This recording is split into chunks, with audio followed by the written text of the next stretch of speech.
Bismillahirrahmanirrahim. InsyaAllah kita mula pengajian kita pada hari ini dengan membaca umul kitab Al-Fatihah. A'udzubillahi minasyaitonirrajim. Bismillahirrahmanirrahim. Alhamdulillahi rabbil alamin arrahmanirrahim maliki. Iyyaka na'budu wa iyyaka nasta'in. Ihdinas siratal mustaqim. Siratal ladzina an'amta 'alaihim ghairil maghdubi 'alaihim waladdallin. Bismillahirrahmanirrahim. Assalamualaikum warahmatullahi taala wabarakatuh. Alhamdulillah. Alhamdulillahilladzi nazzala al-furqan ala 'abdihi liyakuna lil 'alamin nadhira. Walladzi arsala rasulahu bil huda wa dinil haqq lidhhirahu 'ala ad-dini kullihi walau karihal kafirun. Ashhadu an la ilaha illallah wahdahu la syarikalah wa ashhadu anna Muhammadan abduhu wa rasuluh.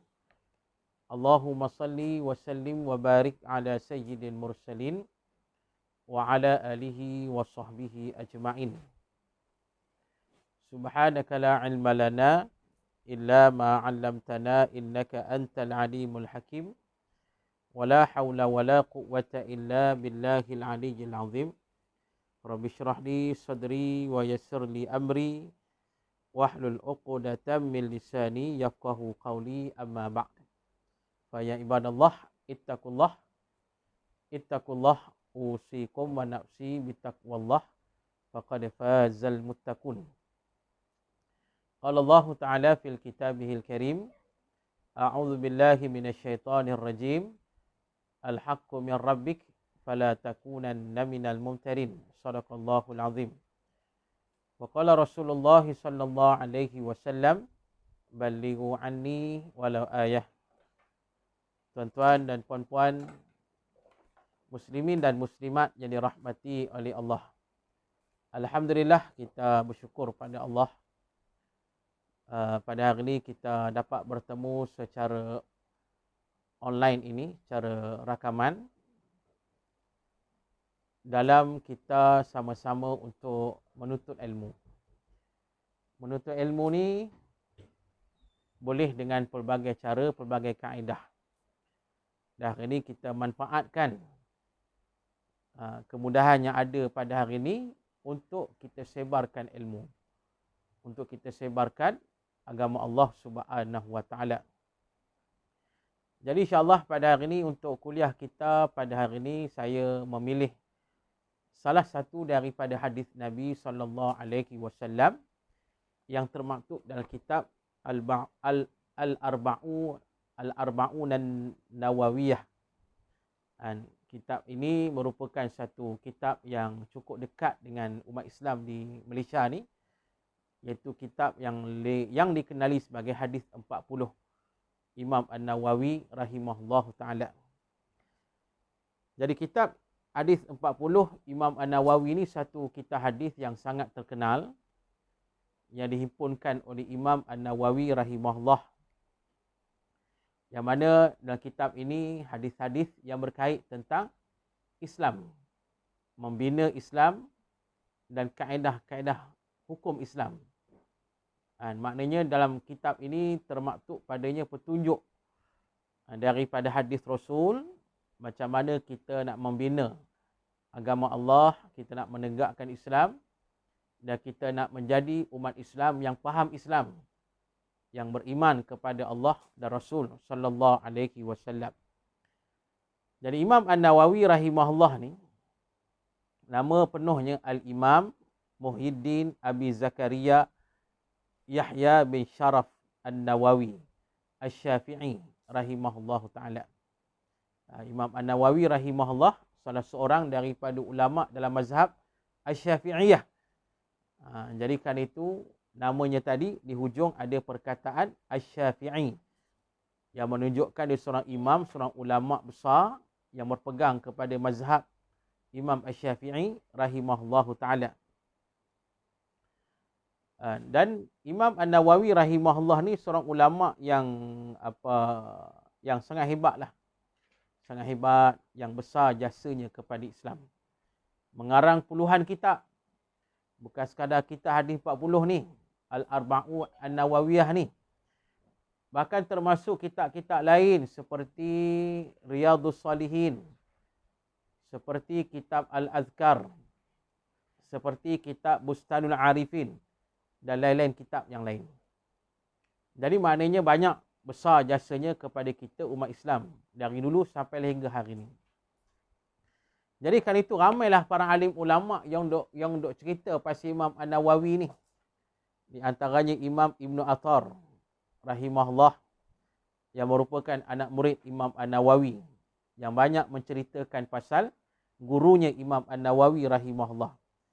Bahkan Imam Asy-Syakhawi rahimahullah juga ada menulis tentang Imam An-Nawawi rahimahullah. Begitulah juga dengan Imam Suyuti. Ada juga menulis tentang Imam An-Nawawi rahimahullah. Bahkan Syekh Ali An-Tantawi pun ada. Dan beberapa ulama lain juga ada menulis tentang Imam An-Nawawi rahimahullah. Jadi kitab hadis 40 ni saya baca ni, saya rujuk dan kitab Al-Arba'un An-Nawawiyah. Jadi kitab ni saya belajarlah daripada guru saya, iaitu Syekh Usamah daripada dia duduk Turki, tapi dia Turki tapi dia asalnya daripada Palestin lah, Syekh ni. Jadi kita dapat mengaji dengan dia dulu, dapat ijazah sanad, ijazah hadis daripadanya, antaranya kitab Nukhbatul Fikar dan juga kitab Sahih Bukhari dan juga kitab hadis 40 ni. Jadi muslimin dan muslimat, pada malam ini saya nak memilih satu hadis dalam kitab Al-Arba'un An-Nawawiyah ini, iaitu hadis yang ke-28, Al-Haditsus Samin wal 20. Hadis yang ke-28. Baik, an Abi Najih Al-Irbad bin Sariyah radhiyallahu taala anhu qala wa'adhana Rasulullah sallallahu alaihi wasallam mau'izah wajilat minhal qulub wa dharafat minhal uyun. Fakulna ya Rasulullah ka'annaha mau'izatun muwaddi'in fa'ausina.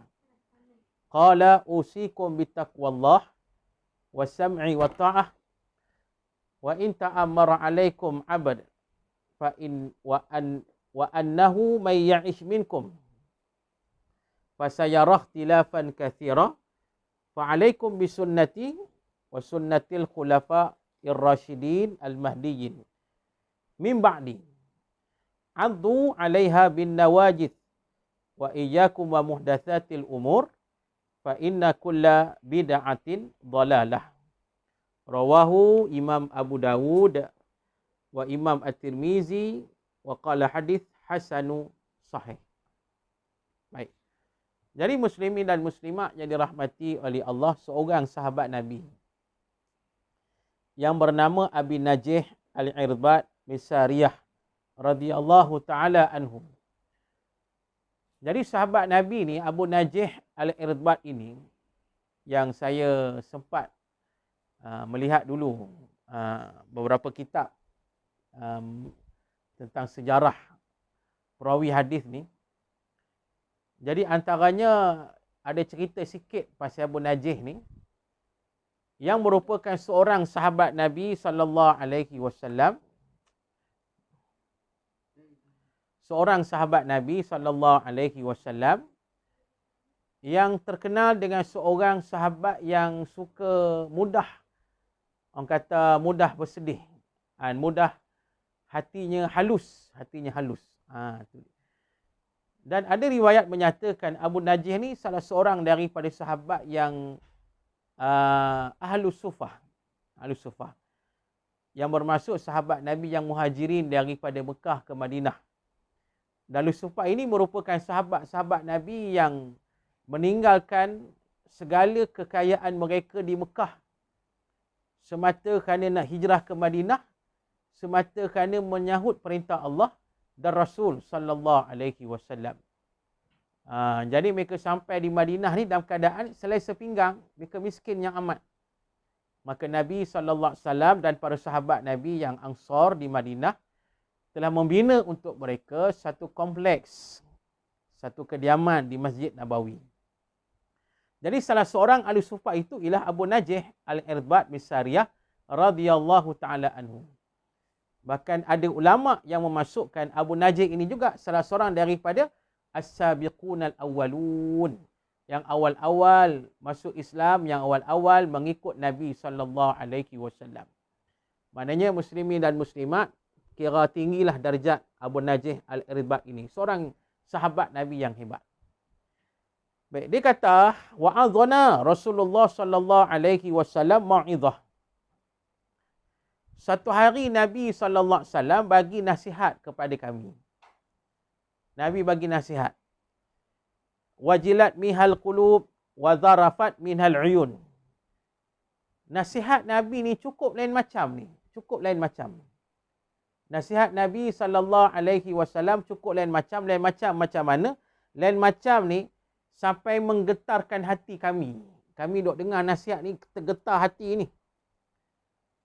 Dan pada waktu yang sama menyebabkan, orang kata, menitiskan air mata kami. Tu dia. Maka maknanya Nabi SAW bagi satu nasihat yang hebat, yang luar biasa lah. Sampai sahabat Nabi duk dengar ni, sampai tergetar hati ni. Sampai menitiskan air mata. Tu dia, muslimin dan muslimat. Jadi pada saat itu, kata Abu Najih ni, fakulna, kami berkatalah kepada Nabi sallallahu alaihi wasallam, ya Rasulullah sallallahu alaihi wasallam, ka'annaha mau'izatu muwaddi'in. Ya Rasulullah, seolah-olah ini satu nasihat macam nak tinggalkan kami dah. Macam satu nasihat yang Nabi isyarat nak kata selamat tinggal lah, bye-bye lah. Ini macam nasihat yang terakhir. Kata sahabat ni, macam nasihat ni macam nasihat yang terakhir. Macam nasihat yang nak kata lepas ni kita terpisah, macam tak ketemu dah. Jadi kata mereka ni, para sahabat ni, fa'ausina, maka ya Rasulullah, berilah wasiat kepada kami. Bagilah lagi wasiat pada kami, bagilah lagi nasihat kepada kami, wahai Rasulullah sallallahu alaihi wasallam. Tu dia. Inilah sahabat Nabi kan. Sifat sahabat Nabi ni cukup suka mendengar nasihat dari Nabi sallallahu alaihi wasallam, cukup suka mendapat ilmu dari Nabi sallallahu alaihi wasallam. Bahkan mereka ni bersungguh ni, minta ilmu, bersungguh dengar ni, bersungguh ambil ilmu dari Nabi, nasihat dari Nabi. Bahkan minta lagi nasihat, minta lagi wasiat dari Nabi sallallahu alaihi wasallam. Maknanya mereka tak kenyang ni. Dengan nasihat yang diberi, mereka tak kenyang. Dengan nasihat, dengan ilmu yang beri, yang Nabi bagi, mereka tak kenyang, mereka nak lagi. Macam itulah kita, muslimin dan muslimat, kita hidup hari ni, akhir zaman ni. Zaman yang penuh cabaran, yang banyak dugaan, yang banyak macam-macam ni. Tu. Jadi kita ni perlukan ilmu, perlukan nasihat. Jadi kita cari. Macam kita hari ni yang kita buat ni, duk menuntut ilmu cara online ni, teruskan. Ramai guru-guru kita duk bagi ilmu macam-macam kaedah. Ambil ilmu mereka. Ambil nasihat mereka. InsyaAllah besar manfaat untuk kita. Jadi muslimin dan muslimat, maka pada saat itu Nabi bersabda, qala usikum bitaqwallah was-sam'i wa ta'ah wa in ta'ammara 'alaikum 'abdun wa annahu may ya'ish minkum fasayara ikhtilafan katsira fa 'alaikum bisunnati wa sunnatil khulafa'i rasyidin al-mahdiyyin min ba'di addu 'alaiha bin nawajith wa iyyakum wa muhdatsatil umur fa inna kulla bid'atin dhalalah. Jadi kalau kita nak senang ceritalah wasiat Nabi ni, nasihat Nabi ni, Nabi sampaikan kepada sahabat, kepada kita semua 4 wasiat. Tu dia. Jadi mana kita hurai cara umum je lah. Sebab nak hurai ni panjang secara detail. Jadi wasiat yang pertama sabda Nabi, usikum bitaqwallah. Aku berwasiat kepada kamu bertakwalah kepada Allah. Tu. Nabi berwasiat kepada kita supaya bertakwalah kepada Allah Subhanahu wa taala. Ini wasiat yang pertama, pesanan yang pertama daripada Nabi sallallahu alaihi wasallam. Bertakwalah kita kepada Allah Subhanahu wa taala. Nak jelaskan pada kita, ketakwaan pada Allah ni sangat penting, sangat besar. Menghinggakan Allah Taala berfirman, a'udzubillahi minasyaitonirrajim. Inna akramakum indallahi atqakum. Sesungguhnya yang paling mulia dari kalangan kamu ialah manusia-manusia yang bertakwa kepada Allah. Jadi bila kita menjadi manusia yang bertakwa kepada Allah Subhanahu wa taala, kita sangat mulia di sisi Allah Subhanahu wa taala. Muslimin dan muslimat. Jadi kita jadi manusia bertakwa lah. Macam hari ni kita dengar khutbah Jumaat setiap minggu kan. Bahkan menjadi rukun khutbah Jumaat. Khatib wajib berpesan, menyeru kepada umat Islam supaya bertakwalah kepada Allah Ta'ala.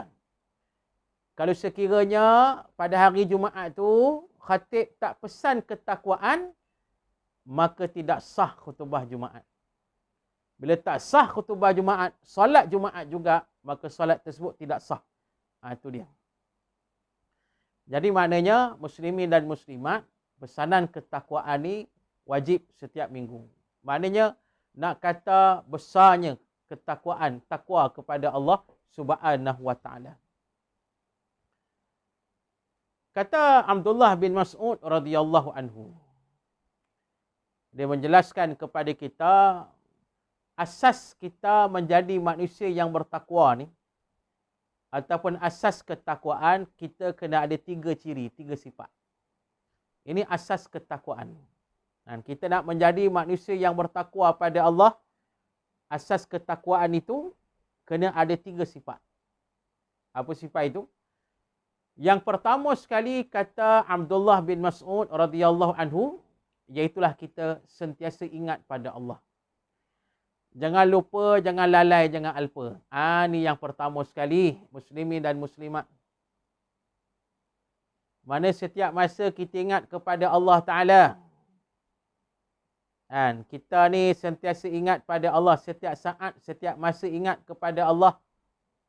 Tak lalailah kita, tak alpalah kita. Ni. Ni pentinglah. Sebab kalau kita ingat Allah selalu, kita memang tak lalai lah. Bila ingat Allah selalu, tuan-tuan, muslimin dan muslimat, menyebabkan kita ni kira tak beranilah nak melakukan dosa, nak melakukan maksiat. Tak berani. Ni. Pasal bila nak buat dosa, dia teringat pada Allah, teringat Allah, jadi tak berani. Teringatkan kemurkaan Allah, tak beranilah kita. Jadi pasal itu, kita sentiasa ingat kepada Allah Subhanahu wa taala. Jangan alpalah. Itu yang pertama. Asas ketakwaan. Asas ketakwaan yang kedua, kata Sayyidina Abdullah bin Mas'ud radhiyallahu anhu, iaitulah kita taat pada Allah, jangan derhaka. Taat kepada Allah yang bermaksud kita melaksanakan perintah-perintah Allah. Meninggalkan segala yang dilarang, yang ditegah, yang dicegah oleh Allah. Ini yang kata taat pada Allah. Tak derhaka, tidak maksiat, asi, tidak pada Allah. Mana kita tidak melanggar perintah Allah, kita tidak melakukan maksiat, tak ambil benda yang haram, sebagailah. Meninggalkan kekufuran, meninggalkan kesyirikan, meninggalkan kebatilan, semua kita tinggal habis. Kita benar-benar taat pada Allah, bersungguh melaksanakan perintah Allah. Ini asas kedua, ketakwaan pada Allah. Baik.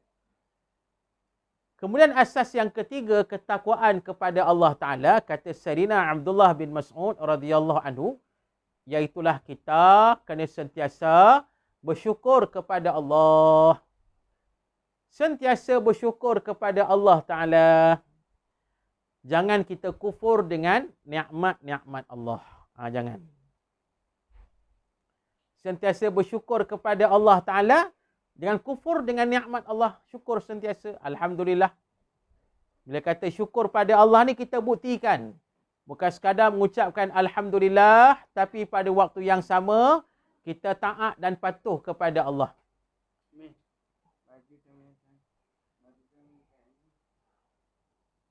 Kita taat dan patuh kepada Allah Ta'ala dan meninggalkan sebarang bentuk dosa dan kejahatan. Muslimin dan muslimat. Jadi ini yang kata bersyukur pada Allah. Tidak mengkufuri akan nikmat Allah Subhanahu wa Ta'ala. Baik. Jadi ini, maknanya Nabi pesan dalam hadis ini, yang pertama sekali, iaitulah bertakwalah kita kepada Allah. Ingat ya tuan-tuan dan puan-puan muslimin dan muslimat, dalam Quran ni banyak ayat tentang ketakwaan ni. Banyak ayat. Bila kita lihat dalam surah At-Talaq, surah At-Talaq. Dan surah At-Talaq ni Allah jelaskan pada kita ada 3 kelebihan yang Allah akan beri kepada manusia yang bertakwa kepada Allah. Itu 3 kelebihan. Bila kita manusia menjadi manusia yang bertakwa pada Allah, Allah bagi pada kita 3 kelebihan. Iaitu kelebihan yang pertama, Allah Ta'ala akan keluarkan kita dari kesusahan. Dan pada waktu yang sama Allah akan bagi kepada kita rezeki yang tak disangka-sangka. Ini yang pertama sekali. Muslimin dan muslimat. Itu. Dan Allah Ta'ala akan bagi jalan keluar. Kita ialah bila jadi orang beriman dan bertakwa ni memang banyak ujian, banyak dugaan. Adalah datang kesusahan, ujian yang berat, macam-macam lah. Tapi Allah janji pada ayat ni, tiba saat, tiba masa Allah tunjuk kita jalan keluar dari kesusahan itu. Jalan keluar dari kepayahan itu. Kesulitan itu. Dan lebih hebat lagi kata Allah, Allah akan bagi kita rezeki yang tak disangka-sangka. Itu kelebihan yang pertama yang dijelaskan oleh Allah dalam surah At-Talaq. Kelebihan yang kedua kata Allah, muslimin dan muslimat, iaitu Allah Ta'ala akan permudahkan segala urusan kita. Bila kita menjadi manusia yang bertakwa pada Allah, Allah akan permudahkan segala urusan kita. Hari ni kita kat dunia kan banyak urusan kita ni. Urusan keduniaan kita, urusan kerja kita, cari rezeki kita. Urusan apa tugasan kita, amanah yang diberi pada kita. Tugasan dakwah kita, tugasan jihad kita. Tugasan kita dengan keluarga, urusan-urusan dengan keluarga kita. Maknanya banyak urusan kita ni, banyak. Jadi kita nak Allah permudahkan urusan kita, jadi Allah janji. Allah janji, bila kita bertakwa pada Allah, insya-Allah segala urusan kita akan dipermudahkan oleh Allah. Itu yang kedua. Dan yang ketiga kata Allah, orang yang bertakwa ni untungnya kata Allah, iaitu Allah tutup kesalahan mereka. Allah tutup keaiban mereka, Allah ampun hapuskan dosa-dosa mereka. Itu dia. Itu hebat jadi orang bertakwa ni. Allah jaga kita, muslimin dan muslimat, jadi rahmati oleh Allah. Jadi pasal itulah tuan-tuan, dalam hadis ini, yang pertama sekali Nabi pesan pada kita, bertakwalah kepada Allah. Adapun pesanan yang kedua daripada Nabi SAW. Nabi berpesan, was-sam'i wa ta'ah wa in ta'ammara alaikum abadun. Nabi kata, dan dengar dan taat yang memerintah kamu, yang memberikan perintah pada kamu, walaupun mereka dari kalangan hamba. Itu dia. Maksud yang kedua ni, muslimin dan muslimat jadi rahmati oleh Allah, Nabi suruh kita dengar dan taat kepada pemimpin. Walaupun Nabi kata pemimpin tu dari kalangan hamba. Maknanya dari salah silah hamba lah. Mana keturunan dia dari hamba lah, begitulah. Asal-usulnya hamba. Kira orang kata asal-usul daripada yang serendah-rendah manusia lah. Tapi akhirnya jadi pemimpin. Bila jadi pemimpin kata Nabi SAW, maka Nabi pesan, dengarlah dan taatlah kepada arahan kepimpinan itu. Itu dia, muslimin dan muslimat. Ini kewajipan kita. Lebih lagi pemimpin yang beriman. Kan kita dengar dah firman Allah, a'udzubillahi minasyaitonirrajim.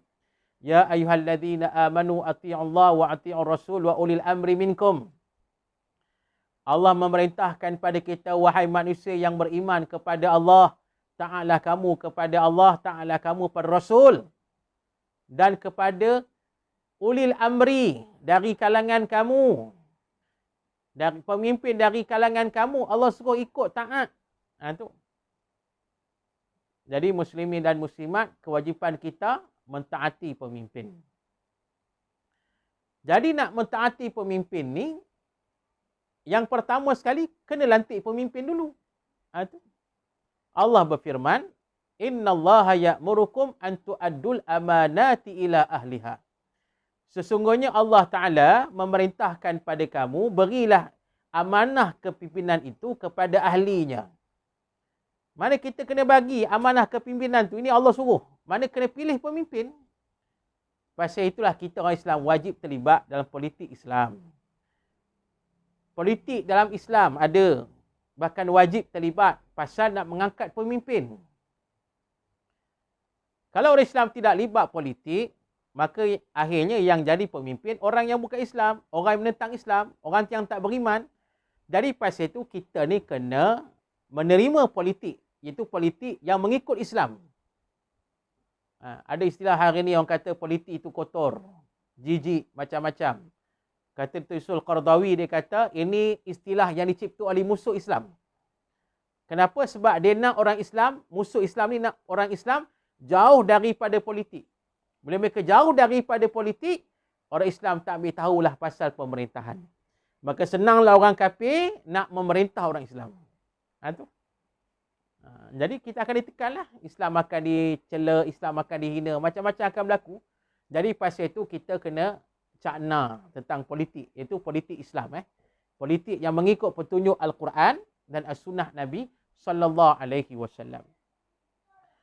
Jadi bila kita melantik orang jadi pemimpin yang layak jadi pemimpin, bila dia naik sebagai pemimpin, kita kena taat, dengar dan taat. Tu. Iaitu dengar dan taat selagi mana arahannya yang tak bercanggah dengan Islam. Tu memang ada hadis lah Nabi sebut kan. Nabi kata as-sami wa ta'ah, dengar dan taat.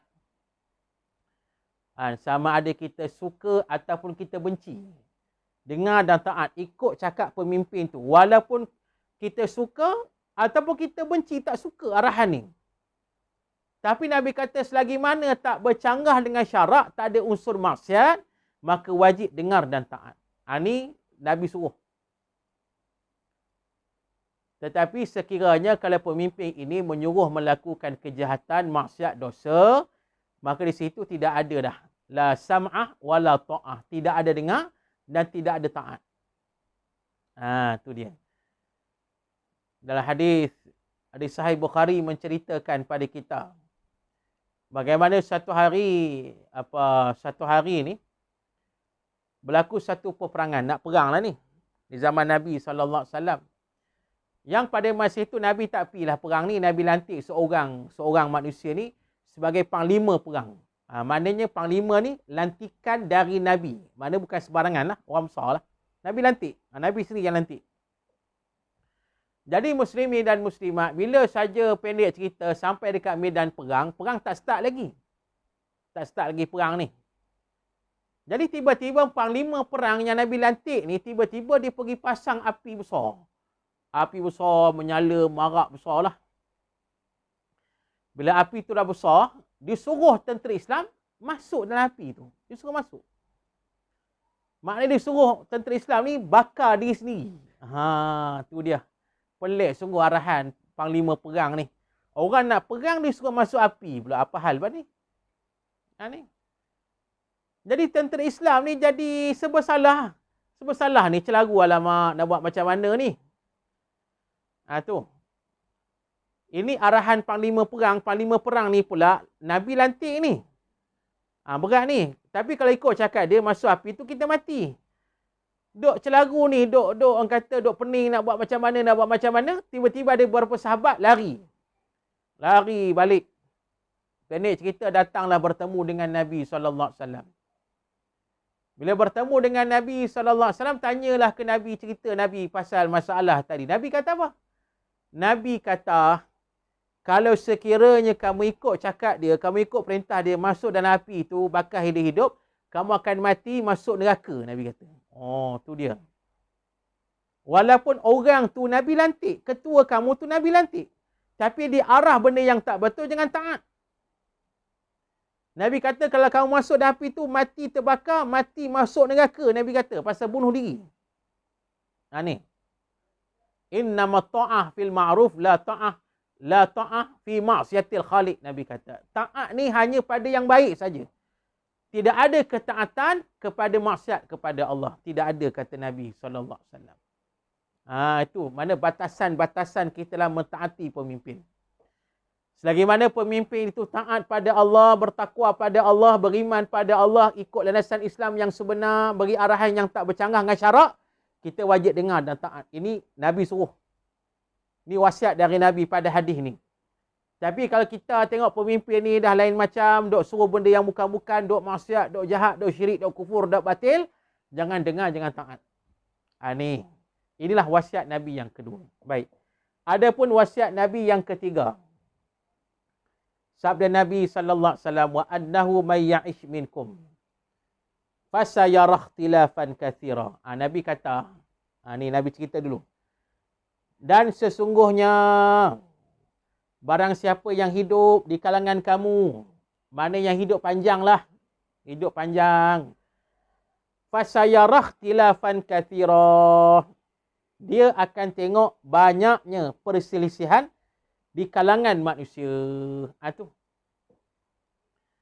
Maknanya Nabi nak kata, akhir zaman ni, zaman kita hari ni, cukup banyak perselisihan. Masya Allah. Muslimin dan muslimat banyak sungguh. Tu. Hari ni, sungguh Nabi kata ni sungguh berlaku hari ni. Kita tengoklah negara kita ni, ya Allah, banyaknya perselisihan. Sana sini perselisihan tak habis manusia ni. Tu. Kalau berselisih bab ilmu, bab fiqah ke, okeylah. Kata almarhum Dr. Said Ramadan Al-Buti rahimahullah, dia kata, sebenarnya perselisihan dalam bab fiqah ni, 25% je, tak banyak pun dia kata. Tu. Yang menjadi masalah perselisihan hari ni banyak yang mengarut, yang celaru. Tu. Berselisih yang bukan-bukan, bergaduh yang bukan-bukan, tak apa-apa. Tu. Benda-benda yang tak patut bersisir, nak bersisir juga. Ini masalah. Lebih malang pada hari ni muslimin dan muslimat, dok berselisih benda yang kecil, habis yang besar diabaikan. Habis. Tu. Hari ni banyaklah tengok kita, negara kita. Politik pun dahsyat kan. Banyak perselisihan. Bergaduh sana, bergaduh situ. Dok kata, ini kita ceritalah sikit kan. Kita orang Malaysia kan. Tengok hari ni negara kita. Kita luahkanlah kan. Dalam negara kita, dalam bab parti politik, punya banyak parti politik Melayu ni tak habis. Ada yang ada dah, tambah lagi yang lain, tambah lagi. Sampai berpecah orang Melayu habis. Tu. Bersisih tak habis kita ni. Tu. Dan pada waktu yang sama, para alim ulama kita bersisih juga. Sisih benda kecil lah. Dok bergaduh lah pasal mana Allah ni berada di mana. Bertempat ke tak bertempat. Tu. Bersisih lah pasal apa? Pasal tahlil boleh tak boleh. Tu.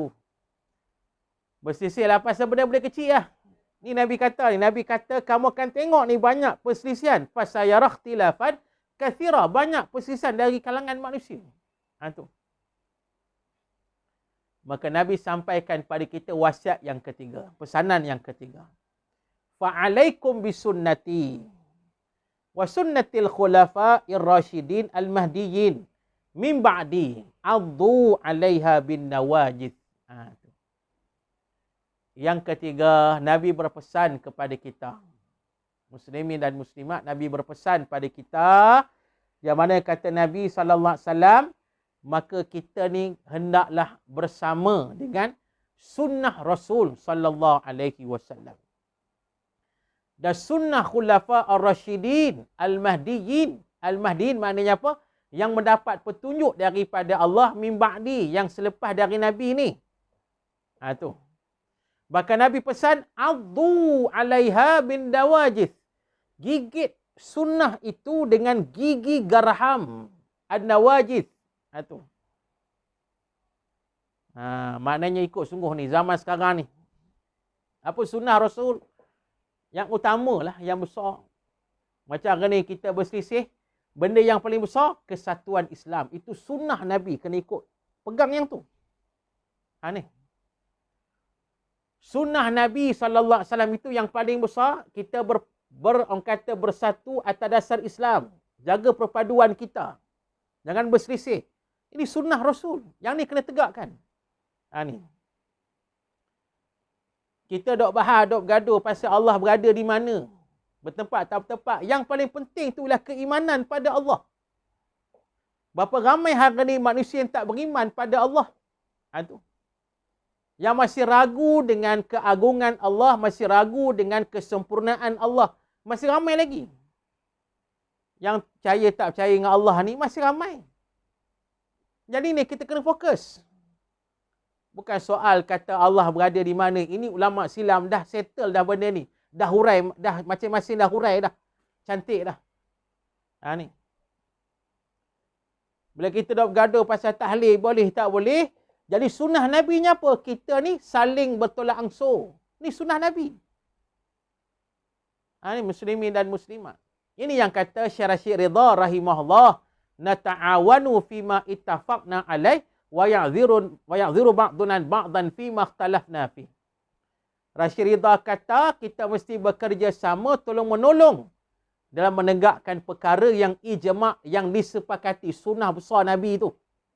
Kena tegakkan sama-sama. Dan kita ni saling bermaaf-maafan. Dalam perkara yang khilaf ni, bertolak ansur lah, bermaaf-maafan. Ini sepatutnya.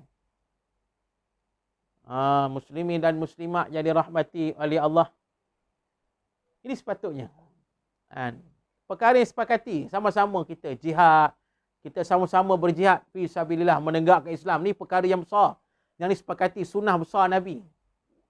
Sunnah Khulafaur Rasyidin, buat semua jihad ni, dakwah semua. Mendidik manusia, keluarkan manusia dari kejahilan. Ini sebenarnya tugasan kita. Ni Nabi kata, fa'alaikum bisunnati wa sunnatil khulafai rasyidin. Ni, yang ni sebenarnya.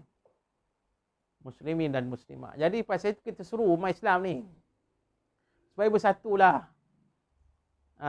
Bermaaf-maafan. Tak payah kita nak hentam sana, hentam situ.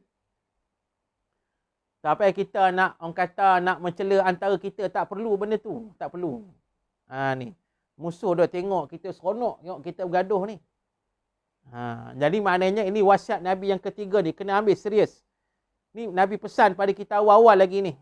Baik, ini yang ketiga. Dan wasiat Nabi yang keempat, muslimin dan muslimat jadi rahmati oleh Allah.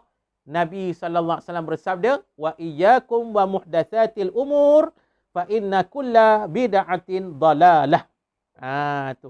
Nabi pesan kita, dan jauhkanlah diri kamu daripada perkara yang baharu, yang diada-adakan. Kerana sesungguhnya Nabi kata setiap perkara bid'ah itu sesat. Tu dia. Perkara baharu yang diada-adakan, bid'ah. Kulla bid'atin dalalah, Nabi kata. Yang kata bid'ah ni sesat. Tu. Jadi muslimin dan muslimat, ulama bahaslah kata bid'ah sesat ni macam mana. Memanglah perbahasan pasal bid'ah ni panjang, tuan-tuan. Panjang. Kita tengok ulama dah hurai macam almarhum Dr. Wahbah Zuhaili rahimahullah dia hurai pasal bid'ah, al-bid'atul munkar apa lah. Kitab dengan ada cerita hurai lah, panjang lebar lah. Imam Nawawi pada hurai pasal bid'ah ni panjang lebar. Jadi sebenarnya yang kita dok sembang, dok gaduh pasal tahlil, talqin, sambutan Maulud Nabi, qabliyah Jumaat, apa benda semua tu, itu kan soal bid'ah. Itu termasuk khilaf, ikhtilaf dari kalangan para alim ulama. Tu. Itu kan soal bid'ah. Yang kata bid'ah ni, bid'ah yang tak betul ni, kata ulama, ialah bid'ah fi i'tiqadiyah. Dia ada bid'ah fi istilahiyah dan bid'ah fi i'tiqadiyah. Bid'ah yang melibatkan akidah itu. Tu. Ni cerita yang panjang lah, yang kalau kita nak sebut pasal bid'ah filugawiyah, bid'ah istilahiyah, ni cerita panjang. Tapi yang kita nak kata yang Nabi masuk ni kena jauh dari bid'ah ni, bid'ah yang melibatkan akidah. Macam apa? Macam pahaman-pahaman yang muncul pada hari ni.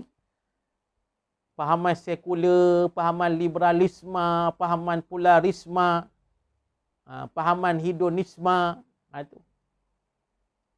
Pahaman yang menindas kapitalisme, ini sebenarnya pahaman yang merosakkan kita. Inilah bid'ah yang dimasukkan Nabi yang kita kena jauhkan sama sekali. Jauhkan. Jangan kita terikut rentak yang ada pada hari ni pahaman-pahaman ini. Kadang-kadang nampak macam betul mereka ni, tapi tak betul sebenarnya. Merosakkan kita. Sebab itu umat Islam kena sentiasa menuntut ilmu. Nak kenal golongan macam ni, pahaman-pahaman ni, kena menuntut ilmu. Ramai dah para alim ulama kita, para satizah kita dah hurai bab ni. Kita ambil ilmu mereka nak selamat ni. Waktu yang sama kita minta pada Allah supaya Allah pelihara kita dari kejahatan-kejahatan ini.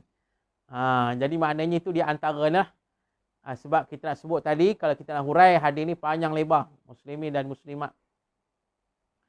Saya pernah mengajar satu surah dulu, mengajar hadis ni saja setahun lebih. Hadis ni saja. Tu. Memang panjang lebar hurai hadis ni, tapi kita ambil secara umum saja. Muslimin dan muslimat. Inilah hadis yang saya ambil ini, hadis yang diriwayatkan oleh Imam Abu Daud dan Imam At-Tirmizi. Jadi Imam Tirmizi kata waqala hadis hasan sahih. Hadis ini hasan lagi sahih. Tu dia. Dan hadis ini kita ambil dalam kitab Al-Arba'un An-Nawawiyah. Kita hadis 40 Imam An-Nawawi rahimahullah pada hadis yang ke-28. Jadi insya-Allah muslimin dan muslimat, cukup sekadar itu untuk kuliah kita pada hari ini. Semoga kita mendapat kebaikan dan manfaat, mendapat keredaan Allah. Dan saya mohon maaf sekiranya ada yang tersilap, yang terkasar, yang terkurang dan sebagainya. Semoga kita semua diampunkan oleh Allah. Dan insya-Allah kita akan bertemu lagi pada siri-siri kuliah yang lain insya-Allah. Jadi marilah kita tangguhkan kuliah kita pada hari ini dengan kita membaca tasbih kafarah dan suratul Asr. Subhanakallahumma bihamdika asyhadu.